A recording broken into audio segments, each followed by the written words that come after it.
Thank you, Nelson. Salamat, Nelson. Mga kapuso, tila naging major in medicine, minor in culinary ang atake ng ilang med students na gumamit ng karneng baboy para sa kanilang training. Ang isa namang kuting ang naging pasyente ng nursing student. Yan ang pampagod vibes na hatid ni Aubrey Carampel. No patient, no problem. Next level ang pagiging resourceful ng isang nursing student sa Puerto Princesa, Palawan. Ang pinagpraktisan niya para sa kanyang return demonstration, ang kanyang kuting na si Millie.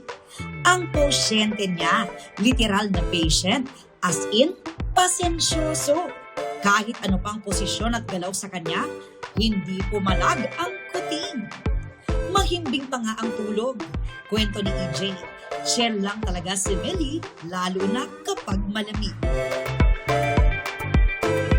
Kakaiba rin ang naging pasyente sa training ng mga med student na ito. Ang kanilang precision at proper handling technique, sinanay nila sa karneng baboy.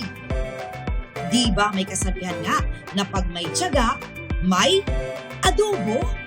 Matapos pagpraktisan ng karneng baboy, inuwi at niluto. Presenting ang adobong sutured in fine medical grade threads. Literal na suture muna bago saute. Pero don't worry, dahil clinical procedure ang kanilang ginawa, sterilized ang tubig at mga gamit. Kaya safe raw kainin. Aubrey Carampel, Nakatutok, 24 Oras.